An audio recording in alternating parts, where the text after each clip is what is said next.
about your love changes everything. Changes everything. Something about your love. Something about your love changes everything. Something about your love. Something about your love changes everything. Changes everything. Something about your love. Something about your love changes everything. Changes everything. Something about your love. Something about your love changes everything. You turn my morning into dancing.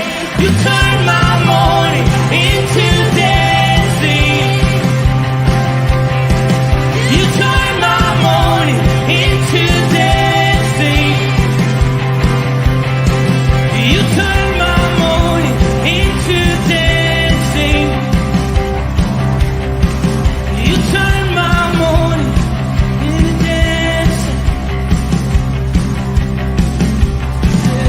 Something about your love.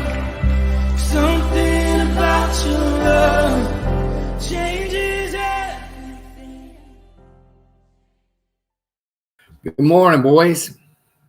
How's everybody this morning? I think I might be a little early. Don't tell anybody, okay? I guess StreamYard. Well, I was using the StreamYard clock to count me down, and it Didn't work. I thought I was perfect, but it appears like I'm like 30 seconds early. Think I can stretch it. I wanted to say a big shout out to the guys on Thursday. They showed up at Vivian's house, and Vivian's still talking. man, they knocked it out. I mean, there was so much work done, so much. And I just said, Vivian's still talking about it. So it kind of goes right in line with what today's lesson is, which is really hilarious. I don't think we planned that, but it did. We're the hands and feet, gentlemen. We are who we are supposed to be. We are blessed to have a group of men that are willing to give of their time, talents, and treasures. And I don't take that because it was not easy. There wasn't a single one of us that left that day that felt like we could have done more. At that time, we were pretty pooped out. So it's nice, but we want to do more of these things. We want I caution, because sometimes we have a tendency to think we have to do more. And the truth is, we want to do more, and we feel like we're helping, we're making a difference. So with that, I did want to say thank you very much for making my day, that day, very pleasant and enjoyable. We have quite a few people on this morning. Let's see. We got Chuck B. Good morning, Chuck. Chuck was one of the guys in Miss Vivian's yard. And Tom came over and helped for a little bit, and Ken Gooch organized it and stressed over it and directed. He was amazing. Chris Conley, good morning. Eric, could have used that chipper shredder, Eric, just saying. Bert Reggiani. And Rooted in Truth, I believe, is Pastor Tom again. So that's who we have with us. And today's verse is really short. I mean, super short, to the point where I'm going, what am I going to talk about? And I'm thinking, you guys deserve a short lesson this week. So let's face it, the longer I talk, the worse it gets anyway. So let's get right to it. Jump right in on it. And I got to pull up the verse because I forgot to do that. But it shouldn't be that hard. It should be right there. Okay, I got to make sure I got you guys blown up. Oh, I did it. Man, it's getting scary this year. All right. Speak and act as those who are going to be judged by the law that gives freedom. Because judgment without mercy will be shown to anyone who has not been merciful. Mercy triumphs over judgment. And I think that to me, that is the perfect way to end that little phrase. It's crazy.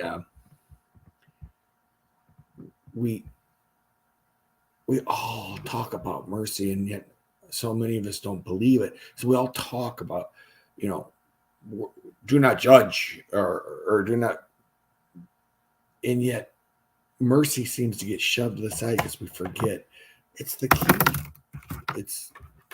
It's who we are. It kind of, now this, that beginning where it says speak and act as those who are going to be judged by the law that gives freedom.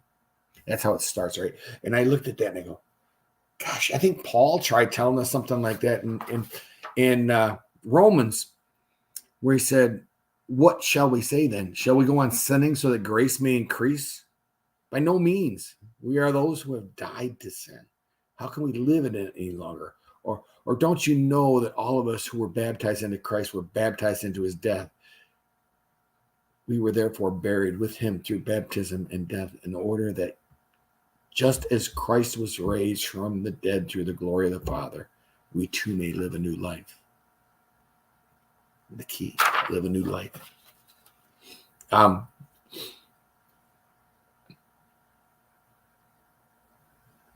So we're free from, I've heard people say this, that we're free from the law. We're free from the curse of the law. And yet James is telling us to speak and act those who are going to be judged by the law. And Paul tells us we should,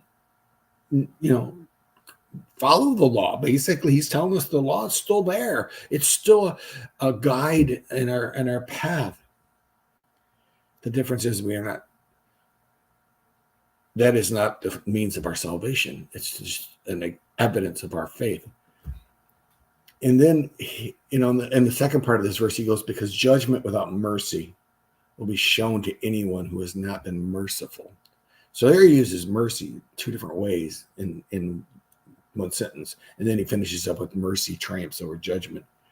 Martin Luther has this vast library of quotes. And since technically we're a Lutheran church, I thought it might be apropos to see what he said on the word mercy. And it did take me but a second. And it says, let me pull it up here. I got it on a piece of paper. What is it to serve God and to do his will? Nothing else than to show mercy to our neighbor. For it's our own neighbor who needs our service. God in heaven needs it not. Martin Luther's telling us that the key to this is mercy. And then I love this because I love how verses and quotes tie together to our neighbor. And we all remember the verse from, where is that? I got it written down here somewhere.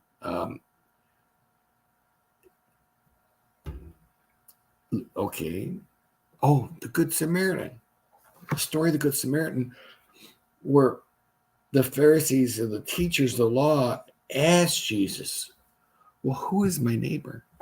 Who is my neighbor? Because they're looking for a qualifier. They're looking for a reason. And basically, he told them the story of the Good Samaritan. He told them the story of how a neighbor is someone that sees a need in somebody that he can help and assist and takes care of it and helps with it. I love how it all ties together. I mean, these scriptures are separated miles apart in the Bible, yet they work together. They give strength. We've heard this before in our church. We've heard this. I think Pastor Thomas said it 1,000 times in his messages. Not that he repeats himself. Not that any good pastor repeats himself. Trust me. But you've heard him say, he stands up front and says, I worry about the Christian that goes to church for 30 years and is still the same person 30 years later. I worry about the person that becomes a Christian and nothing else in their life changes. If we were, if our life remains the same after we accept Jesus, if we're the same person Monday through Saturday, and then on Sunday we put on our church personality and head off to church, does that have it say anything about our faith? And that leads me to this question that burns in me every time I go to church, every time I do anything. What are our church clothes? Are just a mask or a costume designed to fool others, or maybe even more naively to fool God? Those are hard questions to ask yourself. I mean, because evidence of our faith, I don't think it's going to church. We should go to church. We should worship God. But I think Monday through Saturday, that's when we should display the evidence of our faith.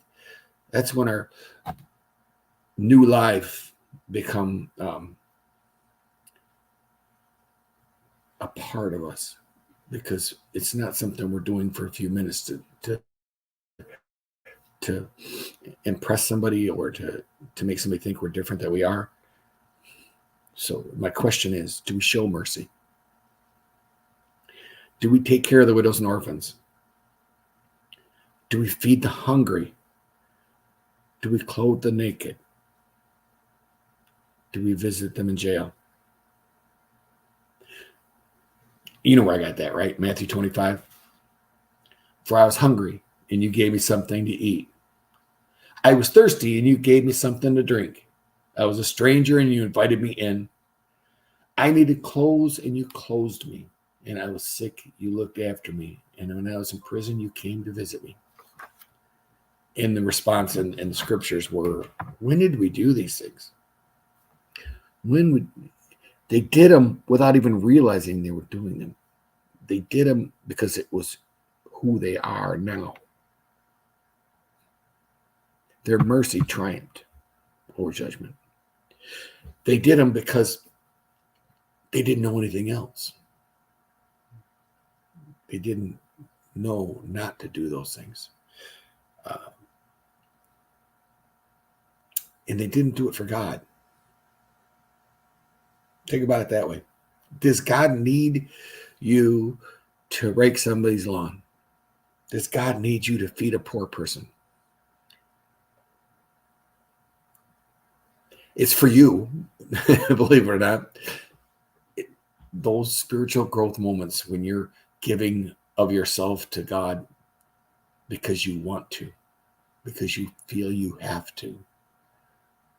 Not out of a mandatory rule that says you have to do this stuff. It's because every part of your being says, I have to do this. Every part of you says, I got to do this. Every part says, I'm not complete. I'm not whole if I'm not doing for others. We don't always feel that way. There's times we're tired. There are times we struggle. And the thing is, God's not asking us to go down this list and check them all off. He's not asking us to show mercy. He's not asking us to take care of the widows and orphans and feed the hungry and clothe the naked. He's asking us to use our spiritual gifts. Some of us may be super good at going into a jail and visiting with people and bringing the gospel. So others may be good at raising money for clothing for the people that don't have clothing. Or others are great at sitting in a kitchen and slopping food together and making a meal for those people that are hungry and need food. We look at this list and it can be so overwhelming, and yet it's so simple. He's just asking us to do for others. That's all he's asking. That's what I have for you today. I hope it was a blessing. Let me see if somebody else can. Yes, thank you. I agree. I love Martin Luther's quotes. I just think that he had such a pure way of putting it that it just makes you feel. Isaac, good morning. Good morning. And I think Thank you, Pastor Tom, for your support on this. Also like to thank Chris Conley. He was very kind to me on Thursday night and told me some encouraging words about the devotions. And it helps because this, contrary to most of the people, I not my strong suit. Something about seeing a camera looking back at me, it's terrifying. You ever heard your own voice on in a recording and go, who's that? That's me, I swear. All right. I think that's it. I'm done ranting. And I even stretched it out to full solid 10 minutes. I am kicking it. All right. We'll talk to you later, boys. Have a good day, a firmly rooted day. And may someone's, oh, wait a minute. I keep messing up at the end. May someone see Jesus in you today.